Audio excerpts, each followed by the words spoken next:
महायोगी उपाध्याय श्री गुप्ती सागर जी गुरुदेव के प्रवचन और लेटेस्ट धार्मिक भजन व कार्यक्रम निशुल्क देखने व सुनने के लिए हमारे YouTube चैनल गुप्ती धाम को आज ही सब्सक्राइब करें और सबसे पहले देखने के लिए बेल आइकन पर क्लिक जरूर करें।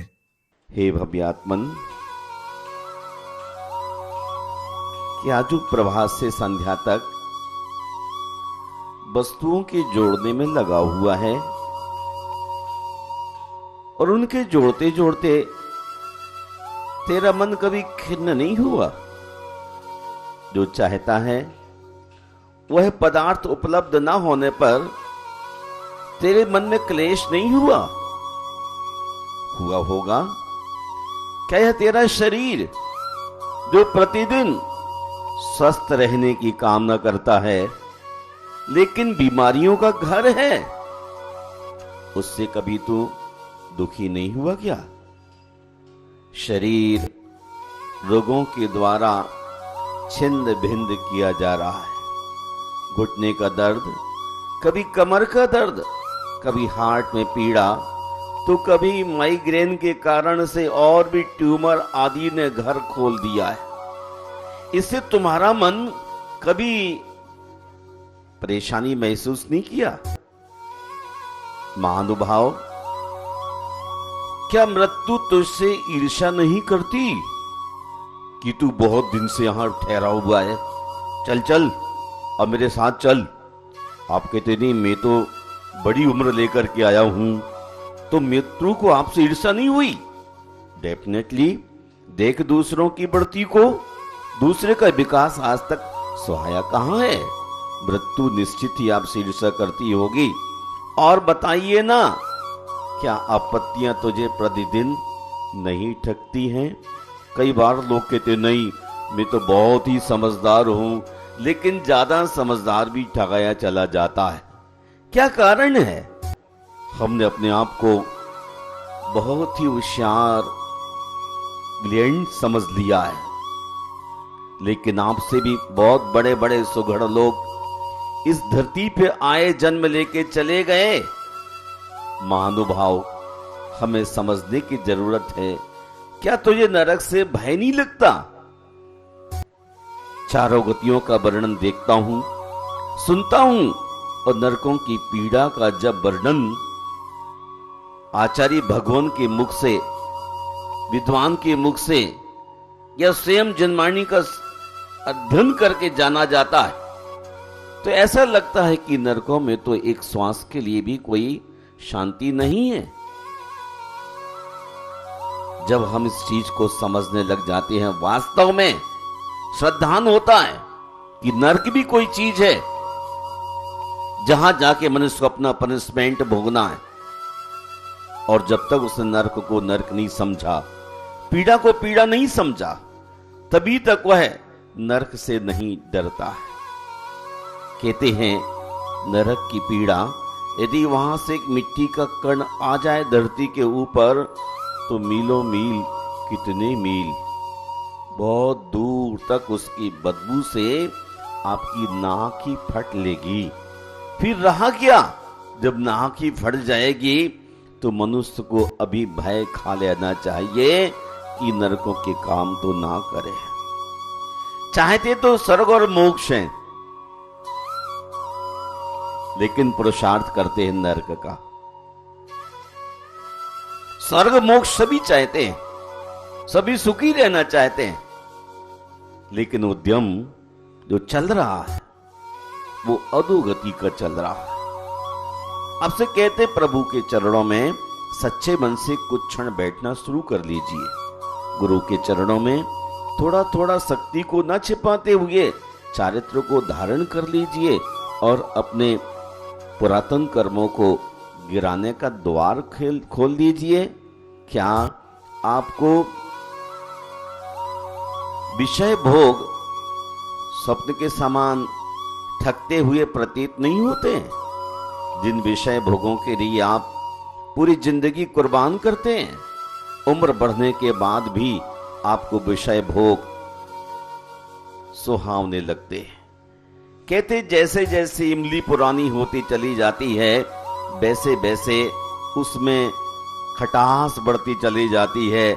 जैसे जैसे मनुष्य की इंद्रियां शिथिल होती चली जाती हैं, वैसे वैसे संसारी प्राणी उन विषयों को जोड़ने में लग जाता है। महानुभाव, 12 भावना हमें माता की तरह हित का उपदेश देने वाली है। विषय भोगों में, स्वप्न में भी सुख नहीं है, ये निरंतर ठग रही है, जिससे कि तेरी इच्छा आत्म प्रयोजन को छोड़कर किन्नर पुर के समान सुहावने दिखने वाले इस संसार में स्थित रहने लगी है।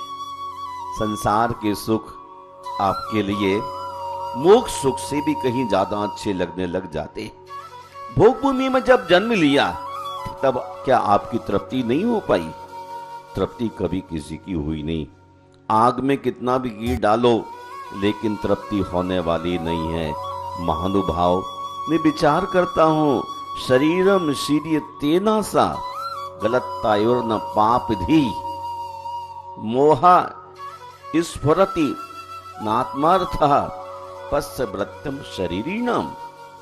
भला इन संसारी प्राणियों की अवस्था को तो देखो कि उनका शरीर तो क्षीण होता जा रहा, किंतु विषयाभिलाषा क्षीण नहीं होती।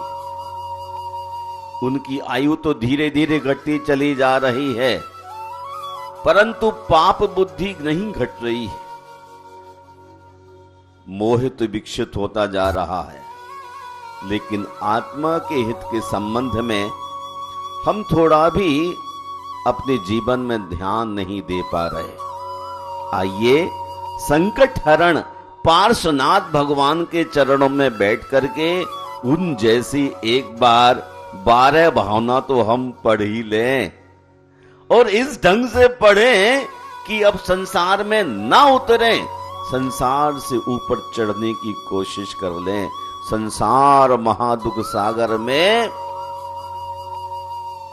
संसार महादुख सागर में प्रभु दुखमय सुख आभासों में। संसार में क्या है? अनेक गोते लगाते लगाते डुबकियां भरते भरते आ रहे हैं संसार महादुख सागर में।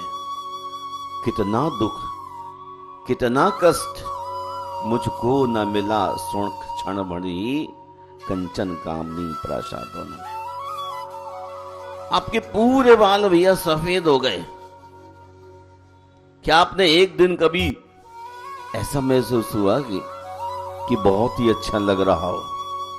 हाँ, बाल जब काले रहते हैं तो आपको सुख की अनुभूति होती है। श्वेत होने, धवल होने लग जाते तो आप दुख मानते हैं कि अब मेरा सौंदर्य झड़ने लगा है। लेकिन बालों से सौंदर्य नहीं है, विचारों से सौंदर्य है। हमें अपने अच्छे विचार बनाने की कोशिश करना है, क्योंकि इस महासंसार में यह प्राणी निरंतर दुख का आभास कर रहा है।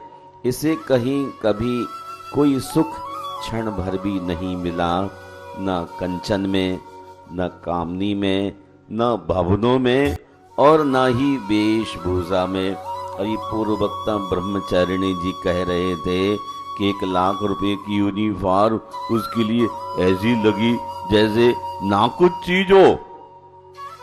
बड़े उत्साह के साथ तो क्रय की थी, लेकिन दूसरे को देखकर ना कुछ चीज लगी और भीतर का उत्साह बिल्कुल 0 हो गया। मैं सोचता हूं नंबर 1 का आदमी रहूं, और नंबर 1 तो धरती पर कोई रह नहीं सकता तीर्थंकर के अलावा। और आप तीर्थंकर हो नहीं सकते क्योंकि आपका दिल हमेशा शरीर, संसार और भोगों में अलमस्त है। जिस रोज आप नंबर 1 जाना चाहते हैं, उसी दिन आपको एकाकी होने की जरूरत होगी। मैं एकाकी एकत्व लिए सभी आते हैं। अकेले आए थे और अकेले ही चले जाना है, लेकिन हमने ये सोचा कि संसार में आने के बाद हमें बहुत सारे सुख मिल गए। शरीर अच्छा मिल गया, धन अच्छा मिल गया, दोस्त अच्छे मिल गए, और आज्ञाकारी परिवार के लोग मिल गए, आप सोचते हैं ये मेरे बहुत फैन है, इनसे अच्छा कोई मेरा और डियर फ्रेंड नहीं हो सकता है। नौकर को भी आप ना मित्र समझने लग जाते, क्योंकि आपकी हर बात को इशारे से पहले समझ जाता है और आप फिर उस नौकर के अधीन हो जाते। तन धन को साथी समझा था, न तन साथ दे रहा न धन साथ दे रहा, और साथी भी क्या करेंगे जब पाप का उदय आ जाएगा। आप निश्चय ही ध्यान कीजिए, मैं एकाकी एकत्व लिए सभी आते। आप अकेला अवतरे मरके अकेला कोई, आया है जीप चला जाएगा। हमें आज पूरी तरह से इस बात को समझ लेना है कि संसार में हमें अकेले होने की बात सोचना है। क्यों भैया? इसीलिए, किस लिए? जिनको मैं अपना कहता हूं वो कोई भी तो अपना नहीं है। मेरे न हुए मैं इनसे अति भिन्न अखंड निराला हूं।